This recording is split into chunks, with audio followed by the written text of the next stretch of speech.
அனைவருக்கும் வணக்கம். நம்முடைய தமிழ் கிறிஸ்டின் கார்ட்டூன் சேனல்ல பைபிளை தொடக்கத்துல இருந்தே வாசிச்சுட்டு இருக்கோம். இந்த பைபிள் அப்படிங்கிறது ஏதோ ஒரு குறிப்பிட்ட மக்களுக்கான புனித நூல் கிடையாது. இந்த உலகத்தில் உள்ள எல்லா மக்களுக்காகவும் கடவுளால் தரப்பட்ட ஒரு பொக்கிஷன்னு தான் நாங்க சொல்லுவோம். இந்த பைபிள் உள்ள வார்த்தைகளை ஒவ்வொரு நாளும் யாரெல்லாம் தங்களுடைய வாழ்நாள் முழுவதும் தவறாம வாசிச்சு அதை தியானிச்சு அதை தங்களுடைய வாழ்க்கையில செயல்படுத்துறாங்களோ அவங்க எல்லாருக்குமே முடிவில்லாத நிலை வாழ்வு அப்படிங்கிற ஒரு ஆசீர்வாதத்தை கடவுள் வச்சிருக்காரு. நிலை வாழ்வு அதாவது நோய் நொடி இல்லாத, துன்பங்கள் இல்லாத, மகிழ்ச்சியான கடவுளோடு இணைந்து வாழக்கூடிய ஒரு முடிவில்லாத வாழ்வு. இந்த வாழ்க்கைய எல்லா மக்களுக்கும், அதாவது அகில உலக மக்களுக்கும் தரதுக்காண்டிதான் ஆண்டவர் இயேசு கிறிஸ்து இந்த உலகத்துக்கு வந்தாரு. அதனால ஆண்டவருடைய உயிருள்ள இந்த வார்த்தைகள் எல்லா மக்களுடைய உள்ளத்தையும் போய் சொல்லணும். அதன் வழியா எல்லா மக்களும் நிலை வாழ்வை பெற்றுக்கொள்ளணும். தொடக்க நூல் 5ஆம் அதிகாரம். ஆதாமின் வழிமரபின் அட்டவணை பின்வருமாறு. கடவுள் மனிதரை படைத்த பொழுது அவர்களை தம் சாயலில் உருவாக்கினார். ஆணும் பெண்ணுமாக அவர்களை படைத்தார். அவர்களை படைத்த நாளில் அவர்களுக்கு ஆசி வழங்கி மனிதர் என்று பெயரிட்டார். ஆதாமுக்கு 130 வயதான போது அவனுக்கு அவன் சாயலிலும் உருவிலும் மகன் ஒருவன் பிறந்தான். அவனுக்கு சேத்து என்று பெயரிட்டான். சேத்து பிறந்த பின் ஆதாம் 800 ஆண்டுகள் வாழ்ந்தான். ஆதாமுக்கு புதல்வரும் புதல்வியரும் பிறந்தனர். மொத்தம் 930 ஆண்டுகள் வாழ்ந்த பின் ஆதாம் இறந்தான். சேத்துக்கு 105 வயதான போது அவனுக்கு ஏனோசு பிறந்தான். ஏனோசு பிறந்த பின் சேத்து 807 ஆண்டுகள் வாழ்ந்தான். சேத்துக்கு புதல்வரும் புதல்வியரும் பிறந்தனர். மொத்தம் 912 ஆண்டுகள் வாழ்ந்த பின் சேத்து இறந்தான். ஏனோசுக்கு 90 வயதான போது அவனுக்கு கேனான் பிறந்தான். கேனான் பிறந்த பின் ஏனோசு 815 ஆண்டுகள் வாழ்ந்தான். கேனானுக்கு புதல்வரும் புதல்வியரும் பிறந்தனர். மொத்தம் 905 ஆண்டுகள் வாழ்ந்த பின் ஏனோசு இறந்தான். கேனானுக்கு 70 வயதான போது அவனுக்கு மகலலேல் பிறந்தான். மகலலேல் பிறந்த பின் கேனான் 840 ஆண்டுகள் வாழ்ந்தான். கேனானுக்கு புதல்வரும் புதல்வியரும் பிறந்தனர். மொத்தம் 910 ஆண்டுகள் வாழ்ந்த பின் கேனான் இறந்தான். மகலலேலுக்கு 65 வயதான போது அவனுக்கு ஏரேது பிறந்தான். ஏரேது பிறந்த பின் மகலலேல் 830 ஆண்டுகள் வாழ்ந்தான். மகலலேலுக்கு புதல்வரும் புதல்வியரும் பிறந்தனர். மொத்தம் 895 ஆண்டுகள் வாழ்ந்த பின் மகலலேல் இறந்தான். ஏரேதுக்கு 162 வயதான போது அவனுக்கு ஏனோக்கு பிறந்தான். ஏனோக்கு பிறந்த பின் ஏரேது 800 ஆண்டுகள் வாழ்ந்தான். ஏரேதுக்கு புதல்வரும் புதல்வியரும் பிறந்தனர். மொத்தம் 962 ஆண்டுகள் வாழ்ந்த பின் ஏரேது இறந்தான். ஏனோக்குக்கு 65 வயதான போது அவனுக்கு மெத்துசேலா பிறந்தான். மெத்துசேலா பிறந்த பின் ஏனோக்கு 300 ஆண்டுகள் கடவுளோடு நடந்தான். ஏனோக்கிற்கு புதல்வரும் புதல்வியரும் பிறந்தனர். ஏனோக்கு மொத்தம் 365 ஆண்டுகள் வாழ்ந்தான். ஏனோக்கு கடவுளோடு நடந்து கொண்டிருந்தான். பின்பு அவனை காணவில்லை, ஏனெனில் கடவுள் அவனை எடுத்து கொண்டார். மெத்துசேலாவுக்கு 187 வயதான போது அவனுக்கு லாமேக்கு பிறந்தான். லாமேக்கு பிறந்த பின் மெத்துசேலா 782 ஆண்டுகள் வாழ்ந்தான். மெத்துசேலாவுக்கு புதல்வரும் புதல்வியரும் பிறந்தனர். மெத்துசேலா மொத்தம் 969 ஆண்டுகள் வாழ்ந்த பின் இறந்தான். லாமேக்கிற்கு 182 வயதான போது அவனுக்கு மகன் ஒருவன் பிறந்தான். அவன் ஆண்டவரின் சாபத்திற்குள்ளான மண்ணில் நமக்கு உண்டான கடின வேலையிலும் உழைப்பிலும் நமக்கு ஆறுதல் அளிப்பான் என்று சொல்லி அவனுக்கு நோவா என்று பெயரிட்டான். நோவா பிறந்த பின் லாமேக்கு 595 ஆண்டுகள் வாழ்ந்தான். லாமேக்கிற்கு புதல்வரும் புதல்வியரும் பிறந்தனர். லாமேக்கு மொத்தம் 777 ஆண்டுகள் வாழ்ந்த பின் இறந்தான். நோவாவிற்கு 500 வயதான போது அவருக்கு சேம், காம், எப்பேத்து ஆகியோர் பிறந்தனர். 6ஆம் அதிகாரம். மண்ணில் மனிதர் பெருகத் தொடங்கி அவர்களுக்கு புதல்வியர் பிறந்த பொழுது மனிதரின் புதல்வியர் அழகாக இருப்பதை தெய்வ புதல்வர் கண்டு தாங்கள் தேர்ந்து கொண்டவர்களை எல்லாம் மனைவியராக்கி கொண்டனர். அப்பொழுது ஆண்டவர், என் ஆவி தவறிழைக்கும் மனிதனில் என்றென்றும் தங்கப் போவதில்லை, அவன் வெறும் சதைத்தானே, இனி அவன் 120 ஆண்டுகளை வாழ்வான் என்றார். தெய்வ புதல்வர் மனிதரின் புதல்வியருடன் சேர்ந்து அவர்களுக்கு குழந்தைகள் பிறக்க அக்காலத்திலும் அதற்கு பின்னரும் மண்ணுலகில் அரக்கர் இருந்தனர். அவர்களே பெயர் பெற்ற பழங்கால பெருவீரர்கள் ஆவர். மண்ணுலகில் மனிதன் செய்யும் தீமை பெருகுவதையும் அவர்களின் இதய சிந்தனைகளை எல்லாம் நாள் முழுவதும் தீமையையே உருவாக்குவதையும் ஆண்டவர் கண்டார். மண்ணுலகில் மனிதரை உருவாக்கியதற்காக ஆண்டவர் மனம் வருந்தினார். அவரது உள்ளம் துயரமடைந்தது.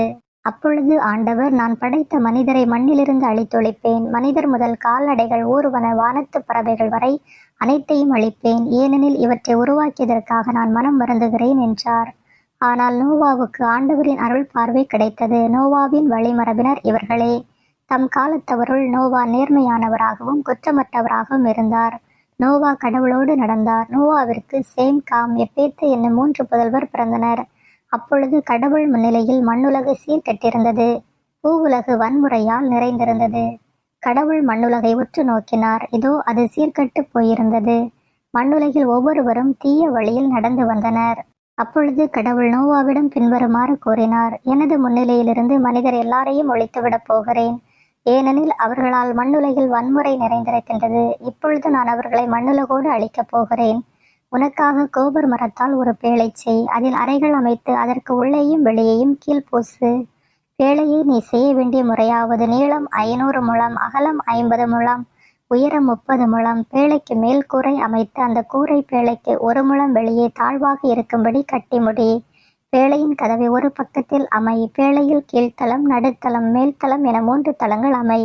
நானோ வானுலகின் கீழ் உயிருள்ள எல்லாவற்றையும் அழிப்பதற்காக மண்ணுலகின் மேல் வெள்ளப்பெருக்கு வரச் செய்வேன். மண்ணுலகில் உள்ளவையெல்லாம் மடிந்து போம்.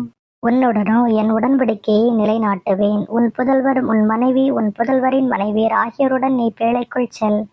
உன்னுடன் உயிர் பிழைத்துக் கொள்ளுமாறு சதையுள்ள எல்லா உயிரினங்களிலிருந்தும் வகைக்கு 2 பேழைக்குள் கொண்டு வா. அவை ஆணும் பெண்ணுமாக இருக்கட்டும். வகை வகையான பறவைகள், கால்நடைகள், நிலத்தில் ஊர்வன ஆகியவற்றிலிருந்து வகைக்கு 2 உயிர் பிழைத்துக் கொள்ள உன்னிடம் வரட்டும். உண்பதற்கான எல்லா வகை உணவுப் பொருட்களையும் நீ எடுத்துச் சென்று சேர்த்து வைத்துக்கொள். அவை உனக்கும் அவற்றிற்கும் உணவாகட்டும். கடவுள் தமக்கு கட்டளையிட்டபடியே நோவா எல்லாவற்றையும் செய்து முடித்தார். 7ஆம் அதிகாரம். அப்பொழுது ஆண்டவர் நோவாவிற்கு கூறியது: நீ உன் குடும்பத்தார் அனைவரோடும் பேழைக்குள் செல், ஏனெனில் இத்தலைமுறையில் உன்னையே நான் நேர்மையானவனாக காண்கிறேன். தக்க விலங்குகள் எல்லாவற்றிலிருந்தும் ஆணும் பெண்ணுமாக 7 ஜோடிகளையும், தகாத விலங்குகளிலிருந்து ஆணும் பெண்ணுமாக 1 ஜோடியையும், வானத்து பறவைகளிலிருந்து ஆணும் பெண்ணுமாக 7 ஜோடிகளையும் மண்ணுலகெங்கும் அவற்றின் இனங்கள் உயிர் பிழைத்துக் கொள்வதற்காக உன்னுடன் சேர்த்துக்கொள். ஏனெனில் இன்னும் 7 நாட்களில் மண்ணுலகின் மேல் 40 பகலும் 40 இரவும் நான் மழை பெய்விக்கப் போகிறேன். நான் உருவாக்கிய உயிரினங்களை எல்லாம் இந்த நிலத்திலிருந்து அழித்தொழிப்பேன். ஆண்டவர் கட்டளையிட்டபடியே நோவா எல்லாவற்றையும் செய்தார். மண்ணுலகில் வெள்ளப்பெருக்கு ஏற்பட்ட போது நோவாவிற்கு வயது 600. வெள்ளப்பெருக்கிலிருந்து தப்புவதற்காக நோவா தம் புதல்வர், மனைவி, புதல்வரின் மனைவியர் ஆகியோருடன் பேழைக்குள் சென்றார். தக்க விலங்குகள், தகாத விலங்குகள், பறவைகள், நிலத்தில் ஊர்வன அனைத்தும் ஜோடி ஜோடியாக ஆணும் பெண்ணுமாக நோவாவுடன் கடவுள் அவருக்கு கட்டளையிட்டபடி பேழைக்குள் சென்றன. 7 நாளுக்கு பின் மண்ணுலகில் வெள்ளப்பெருக்கு ஏற்பட்டது. நோவாவின் வாழ்க்கையின் 600ஆம் ஆண்டின் 2ஆம் மாதத்தில் 17ஆம் நாளன்று பேராளத்தின் ஊற்றுகளெல்லாம் பேரிட்டெழுந்தன. வானங்களின் மதகுகள் திறக்கப்பட்டன. 40 பகலும் 40 இரவும் மண்ணுலகில் பெருமழை பெய்தது. நோவா தம் புதல்வர் சேம், காம், எப்பேத்து, தம் மனைவி, தம் புதல்வர் மூவரின் மனைவியர் ஆகியோருடன் அன்றே பேழைக்குள் நுழைந்தார். அவர்களும் அவர்களுடன் எல்லா வகை காட்டு விலங்குகளும், கால்நடைகளும், நிலத்தில் ஊர்வனவும், பறவைகளும், இறக்கைகள் உடையவை யாவும், உயிருள்ள அனைத்தும் ஜோடி ஜோடியாக நோவாவிடம் பேழைக்குள் சென்றன. கடவுள் அவருக்கு கட்டளையிட்டபடி உள்ளே சென்றவையெல்லாம் ஒவ்வொரு உயிரினத்திலும் ஆணும் பெண்ணுமாக உள்ளே சென்றன. அதன்பின் ஆண்டவர் அவரை உள்ளே விட்டு கதவை மூடினார். 40 நாட்களாக பெரு வெள்ளம் மண்ணுலகில் வந்து கொண்டிருந்தது. வெள்ளம் பெருக்கெடுத்து பேழையை தூக்க அது நிலத்திலிருந்து உயர்ந்து எழுந்தது. மண்ணுலகின் மேல் வெள்ளம் பாய்ந்து மிகுதியாக பெருக்கெடுக்க பேழை நீரில் மேல் மிதந்தது. மண்ணுலகில் வெள்ளம் பாய்ந்து பெருக பெருக வானத்தின் கீழ் எங்கும் இருந்த உயர்ந்த மலைகள் எல்லாம் நீரில் மூழ்கின. மூழ்கிய மலைகளுக்கு மேல் நீர்மட்டம் 15 முழம் உயர்ந்திருந்தது. நிலத்தில் ஊர்வன, பறவைகள், கால்நடைகள், காட்டு விலங்குகள், நிலத்தில் தவழ்வன, மனிதர் அனைவர் ஆகிய சதையுள்ள உயிரினங்கள் அனைத்தும் மாண்டன. தரையில் வாழ்ந்தவற்றில் நாசியால் மூச்சுவிடும் அனைத்தும் செத்துப்போயின.